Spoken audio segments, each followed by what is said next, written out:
हाथी और भेड़ की कहानी। नैतिक कहानियां। दोस्तों, मेरे चैनल मन की बात में आपका स्वागत है।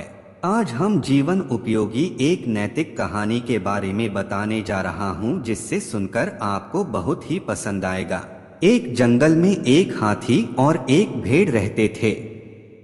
दोनों बहुत पक्के दोस्त थे। दोनों साथ में मिलकर हर दिन खाने की तलाश करते और साथ में ही खाते थे। एक दिन दोनों खाने की तलाश में अपने जंगल से बहुत दूर निकल गए। वहां उन्हें एक तालाब दिखाई दिया। उसी तालाब के किनारे एक बेर का पेड़ था।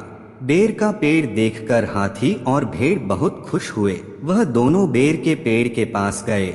फिर हाथी ने अपनी सूंड से बेर के पेड़ को जोर से हिलाया और जमीन पर ढेर सारे पके हुए बेर गिरने लगे। भेड़ जल्दी जल्दी गिरे हुए बेरों को इकट्ठा करने लगी। संयोगवश उसी बेर के पेड़ पर एक चिड़िया का घोंसला भी था, जिसमें चिड़िया का एक बच्चा सो रहा था और चिड़िया दाने की खोज में कहीं गई हुई थी। बेर का पेड़ जोर से हिलाने के कारण चिड़िया का बच्चा घोंसले से बाहर तालाब में गिर पड़ा और डूबने लगा।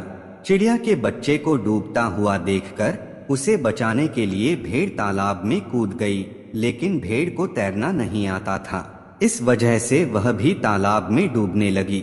भेड़ को डूबता हुआ देखकर हाथी भी तालाब में कूद गया और उसने चिड़िया के बच्चे और भेड़ दोनों को डूबने से बचा लिया। इतने में चिड़िया भी वहां पर आ गई थी और वह अपने बच्चे को सही सलामत देखकर बहुत खुश हुई।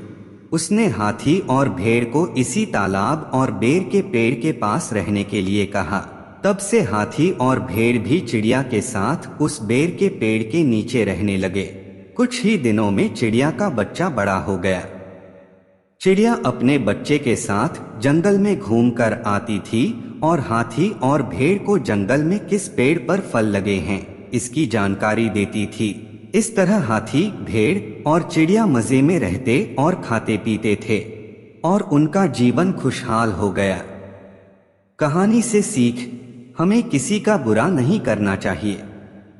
अगर हमारी गलती से किसी को परेशानी होती है तो उस गलती को सुधारना चाहिए और मनमुटाव दूर करते हुए एक दूसरे की मदद करनी चाहिए। दोस्तों, कहानी अच्छा लगा हो तो मेरे चैनल को सब्सक्राइब जरूर करें। धन्यवाद। आपका दिन शुभ हो।